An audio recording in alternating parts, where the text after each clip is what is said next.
Las bibliotecas de ADN recombinantes son un conjunto de clones en los cuales pueden estar reunidos el genoma completo de un organismo, y se denominan en este caso biblioteca genómica, pueden reunir a la secuencia completa de un cromosoma en particular, en ese caso se llaman bibliotecas cromosómicas, o pueden reunir al conjunto de los transcriptos de los genes. En ese caso se denominan bibliotecas de ADN complementario.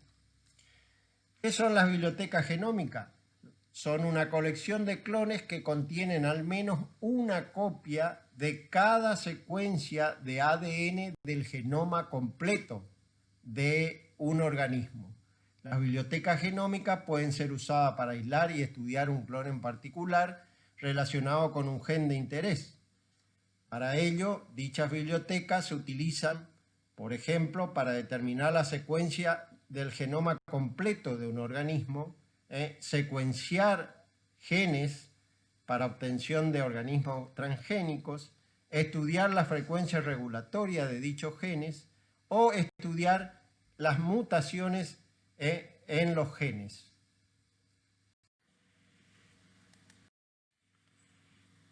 ¿Cómo se construyen las bibliotecas genómicas? Bueno, las bibliotecas genómicas son construidas usando los mismos procedimientos de clonación que vimos previamente. Para ello se utilizan las enzimas de restricción para cortar el ADN genómico de tal manera de generar un conjunto de fragmentos los cuales van a ser clonados en vectores de clonación específicos.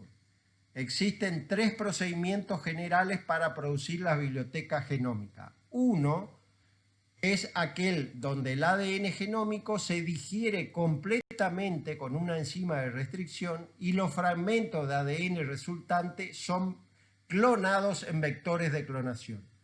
Un inconveniente con esta técnica es que si el gen específico que queremos estudiar contiene uno o más sitios de restricción para la enzima, el gen será dividido en dos o más fragmentos cuando el ADN sea digerido con dicha enzima de restricción. Como resultado, el gen sería clonado en dos o más piezas. Otro inconveniente es que el tamaño promedio de los fragmentos producidos por la digestión de ADN eucariótico con enzimas de restricción es pequeño. Normalmente los fragmentos son de 4 kilos pares de base para enzimas de restricción que tienen una secuencia de reconocimiento de 6 pares de base. La mayoría de los genes eucarióticos tienen un tamaño mayor a 4 kilopares de bases, especialmente los genes de los mamíferos.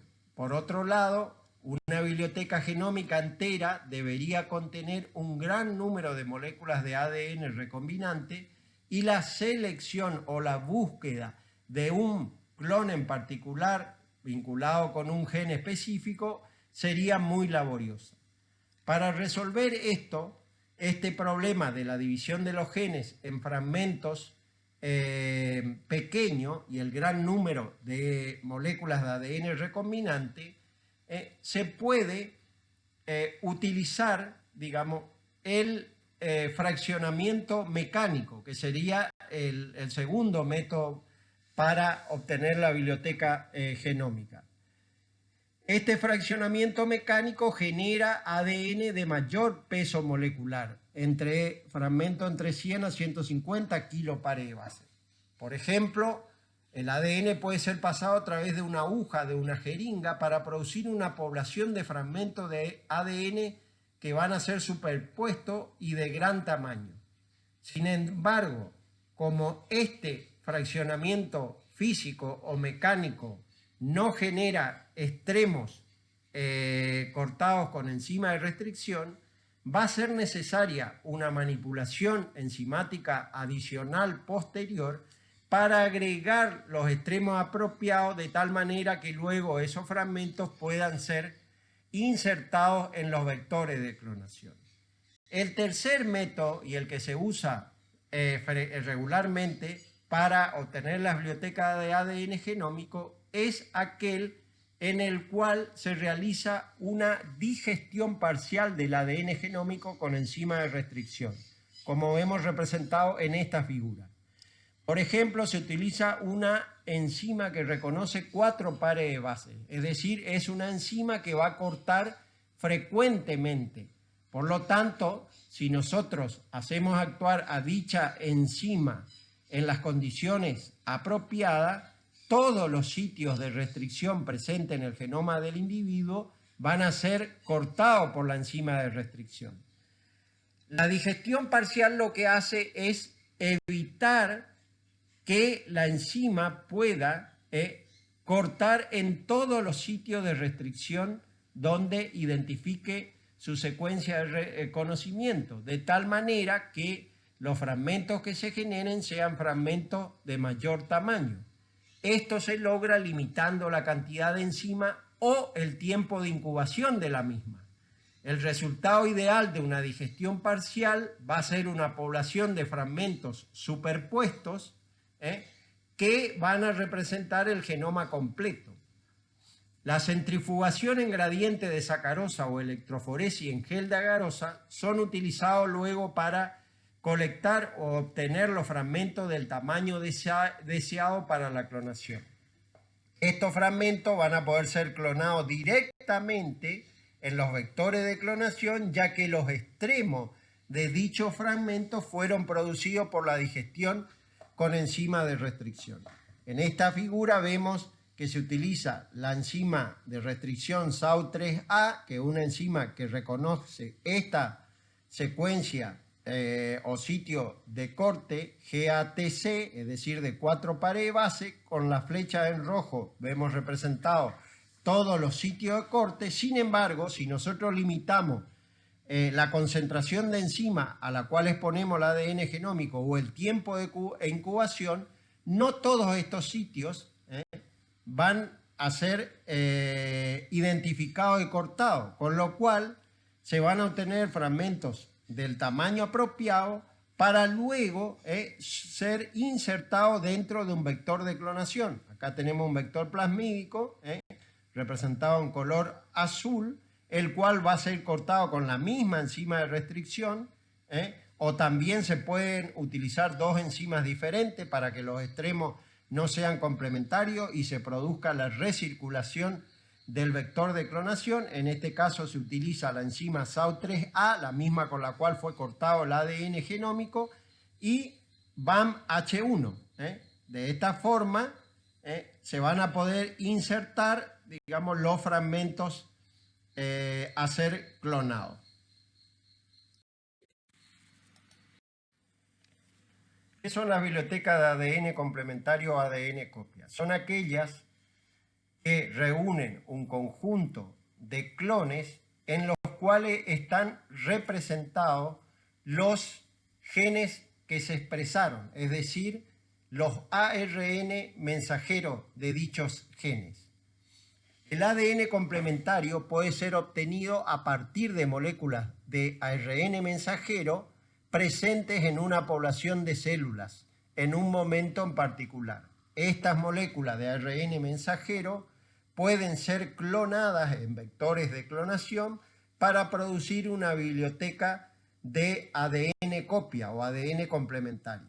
La biblioteca de ADN copia refleja la actividad génica del tipo celular en el momento en que dicho ARN mensajero ha sido expresado. La construcción y análisis de las bibliotecas de ADN copia son útiles, por ejemplo, para comparar actividades génicas en diferentes tipos celulares del mismo organismo o en el mismo tipo celular en diferentes momentos.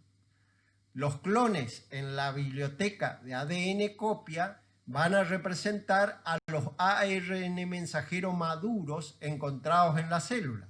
En los organismos eucariotas, los ARN mensajeros maduros son moléculas que han sufrido un procesamiento o modificación, como vimos cuando vimos transcripción. Por lo que las secuencias que se van a obtener no son equivalentes a la de los genes clonados. Recordemos que en los genes eucariotas Estos están compuestos por secuencias codificantes, que son los exones, y secuencias no codificantes, que son los intrones, los cuales no van a estar presentes en los clones de ADN copia. Para cualquier ARN mensajero, los clones de ADN copia van a ser útiles para luego poder aislar el gen que codifica dicho ARN mensajero. El clon génico puede suministrar más información que el clon a base de ADN copia. Por ejemplo, por la presencia y el ordenamiento de los intrones, los cuales no van a estar presentes en los ADN copia. Y sobre la secuencia reguladora que controla la expresión de dichos genes. Por ejemplo, el promotor o el elemento terminador. ¿Cómo se construyen las bibliotecas de ADN copia? Las bibliotecas de ADN copia son fácilmente construidas a partir de los ARN mensajeros, ya que estos contienen una cola de poliadenina, como observamos acá, que los diferencia del resto de los ARN celulares que no contienen dicha cola. Estos ARN mensajeros poli-A pueden ser separados de una mezcla de ARN celulares al hacer pasar dichas moléculas por una columna en la cual se encuentran adheridas una corta cadena de ácido desoxitimidílico llamado cadena oligo-DT, que es lo que vemos acá. Cuando las moléculas de ARN pasan a través de la columna, las colas de poli-A de las moléculas de ARN mensajero se van a parear por enlace de hidrógeno a la cadena de poli-DT. Por lo tanto, los ARN mensajeros van a ser capturados sobre la columna y separados del resto de los ARN que van a pasar de largo. Los ARN mensajeros de esa manera van a ser liberados y colectados y mediante la disminución de la fuerza iónica se va a producir la separación de los ARN mensajeros a través de su cola de poli-A de la columna de poli-DT. Este método permite un enriquecimiento significativo de los ARN mensajeros en una población donde está mezclado con el resto de los ARN, pasando de un 3% a un 50%. Para sintetizar el ADN copia, el primer paso consiste en el pegado de un primer corto denominado oligo-DT a la cola de poliadenina de los ARN mensajeros. Este primer se va a extender por medio de la enzima transcriptasa reversa, que es una polimerasa de ADN dependiente de ARN, es decir, que usa un molde de ARN para poder sintetizar una cadena de ADN. El resultado va a ser una molécula doble cadena mixta o híbrida ARN mensajero ADN. Luego se utiliza una enzima denominada ARNasa H, que es un tipo de ribonucleasa, el cual va a degradar la cadena de ARN mensajero. También se utiliza la enzima polimerasa de ADN1, la cual va a utilizar los fragmentos que van a quedar como consecuencia de la degradación de la RNasa H, lo va a utilizar como primer para poder sintetizar la otra cadena de ADN. Los huecos que van a quedar entre los fragmentos, luego de la síntesis, van a ser sellados por medio de la enzima ADN ligasa. El resultado va a ser una molécula de ADN copia o complementaria, porque se obtuvo a partir del ARN mensajero, que va a ser una copia fiel del ARN mensajero del cual proviene.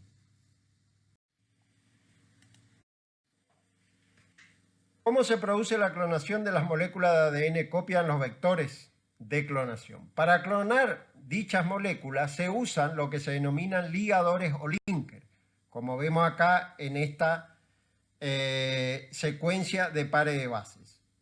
Generalmente estos ligadores están compuestos de 8 a 12 pares de nucleótidos de longitud y incluyen dentro del ligador un sitio de restricción para una enzima, en este caso para BAMH1. Tanto la molécula de ADN copia, representado acá, como el ligador, tienen los extremos rectos o romos. Para que puedan unirse los ligadores a los extremos de esa molécula, es necesario usar la enzima ADN ligasa en altas concentraciones. Los extremos pegajosos, una vez que fueron ligados los ligadores al ADN copia, van a ser generados por el corte con la enzima BAMH1. La flecha en rojo me está indicando en qué punto van a ser cortados dichos fragmentos o extremos. Eso me va a generar extremos pegajosos, los cuales me van a permitir poder insertarlo dentro de un vector de clonación, el cual debe ser cortado con la misma enzima. Un problema que suele presentarse con el uso de ligadores o linker para clonar ADN copia es que puede haber un sitio de restricción dentro del ADN copia, es decir, acá, para la enzima que se usa para cortar los ligadores, en este caso BAMH1, con lo cual el ADN copia también sería cortado cuando se corten los ligadores, de tal manera que se va a dividir el fragmento de ADN copia en dos o más fragmentos. Este problema se puede resolver agregando lo que se denominan adaptadores a los extremos del ADN copia, pero que dichos adaptadores ya han sido cortados con la enzima apropiada, de tal manera que el ADN copia nunca va a ser digerido por dicha enzima. Por último, ¿qué son los marcadores moleculares? Un marcador molecular es un punto de referencia en el ADN que puede o no estar relacionado con un gen.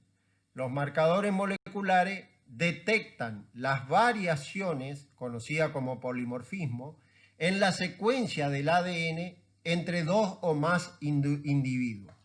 Un marcador se dice que es polimórfico cuando existen distintas variantes o alelos, entre comillas, de dicho marcador dentro de la población bajo estudio. Los polimorfismos en el ADN van a ser producidos básicamente por mutaciones puntuales, inserciones, deleciones, inversiones y translocaciones.